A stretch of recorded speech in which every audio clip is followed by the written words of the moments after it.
لا لا لا لا لا لا، كثير ساتيسفاينج.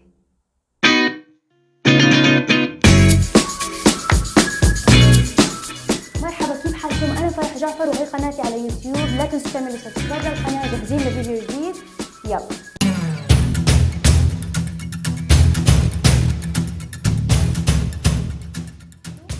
فيديو اليوم رح تتعلم تكنيك كتير حلو اللي هو كيف تعمل تشققات بالدهان، يكون في لونين ولون طالع من ورا لون، تشققات واشياء حلوه كتير. تطبيق هذا التكنيك كتير سهل، بس بدكم انكم تمشوا على الخطوات صح. في عندي هذه المراي، شريتها جديد مستعمله بسعر كتير رخيص، عليها فريم كتير خشب، واضح انه فريم يعني مرتب خشب حلو. انا اخترت لونين اصفر ورمادي، الرمادي هو اللون الاساسي والاصفر بدي اياه يطلع من بين التشققات. قررت اني احمي اطراف المراي بتيب، وحطيت كمان كيس عشان اني اغطيها كلها، يعني يكون تخفيف للضرر اللي بده يصير لبعدين، كمان عشان ما تشوفوني مرتين طول الفيديو. اول خطوة بدنا ندهن اللون الثانوي اللي هو بده يطلع من بين التشققات، فرح ادهن كل الخشب على المراي باللون الاصفر. رح استخدم الدهان حبيب قلبي الطبشوري. وبالنسبة للناس اللي ضلت تسألني فرح ليش تبي تستخدمي دهان طبشوري؟ فرح ليش ما بتستخدمي دهان عادي؟ تعال احكي لك ليش. تعال تعال تعال.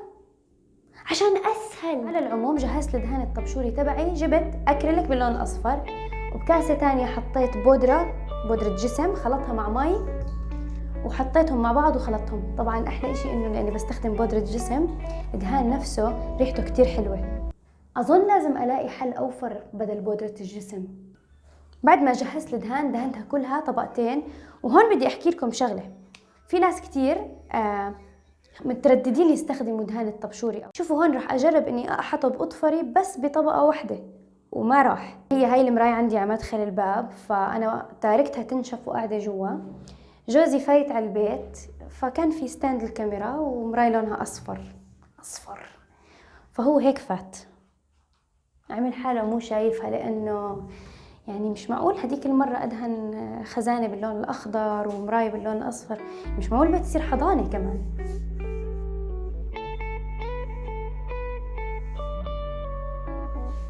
وهلا بس نشفت صار وقت الفان بارت. شوفوا ايش بلزمكم مشان تعملوا هاي التشققات.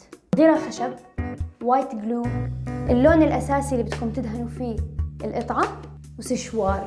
اول اشي دهنت الغيرة بنفس اتجاه عرق الخشب، يعني بهاي الحالة بالطول. حطيت بالاماكن اللي بدي التشققات تكون فيها كبيرة غيرة كمية اكتر من الاماكن اللي بدي التشققات تكون فيها رفيعة.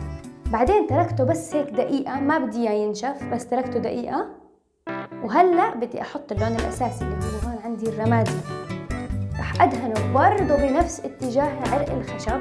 واهم اشي ما تضلكم رايحين جايين بالفرشاي، ما بدي الغيرة ينخلط مع اللون الرمادي، بدي يكونوا 3 طبقات.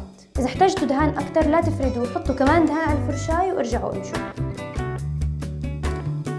بعدين دايركت خدوا السشوار ونشفوها، ما راح احكي هلا، هيكم شايفين. واو. راح اعيد عشان اللي ما فهم يفهم، ركزوا معي.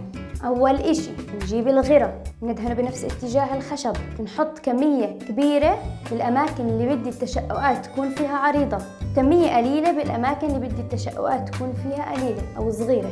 قبل ما ينشف حط اللون الاساسي اللي بدي استخدمه فوق الغرة، وبعدين دايركت بنشفه بالسشوار وببلش التشققات تبين. هي عندي لون الاساسي اصفر، بعديه طبقة غرة. قبل ما تنشف بدي احط طبقة الدهان الثالثة. طبقة الدهان الثالثة بتكش شوي، بس لانه الغرة لساته مش ناشف فبيتحرك معها وبيبين اي لون. الاصفر. واو ساينس. اذا في حدا بده يسالني طب الغرة لونه ابيض، لازم تعرفوا انه الغرة او حتى اللكر مائي بيكون لونهم ابيض، احنا عم نشتغل فيهم، بس اول ما ينشفوا ببطل لهم لون، بصير لونهم شفاف.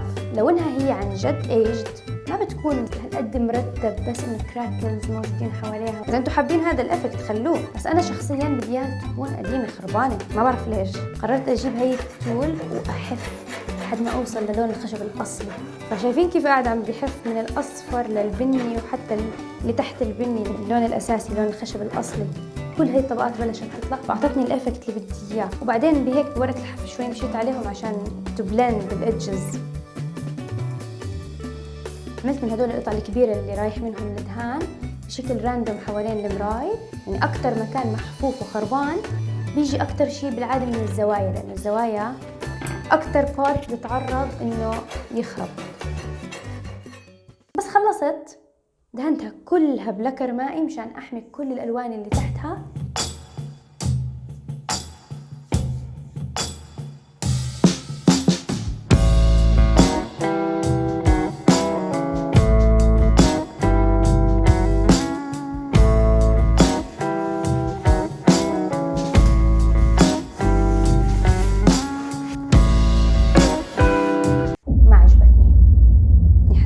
لازم أخفف من حدة الكونتراست اللي جاي بين الرمادي اللي جاي أصلاً أولموست أسود والأصفر، فاستخدمت تكنيك ثالث وساعدني إني دهنتها بلكر مائي. فتحت الرمادي شوي وصرت بنفس اتجاه عرق الخشب برضه أدهن بالرمادي الفاتح ودايركت أمسحه بشقفة شوي مش مبلولة، رطبة.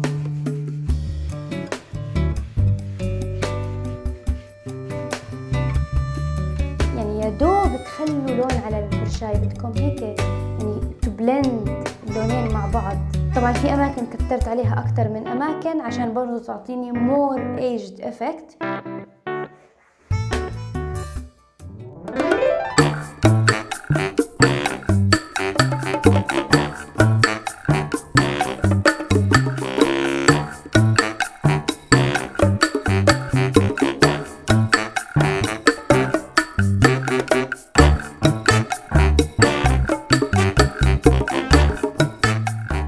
وانت يلي وصلت لهذا الجزء من الحلقة ومستمتع، لأطلب منك طلب، اعمل سبسكرايب للقناة بس إذا عجبتك الحلقة. شكرا لكم وبشوفكم بالفيديو الجاي، وباي.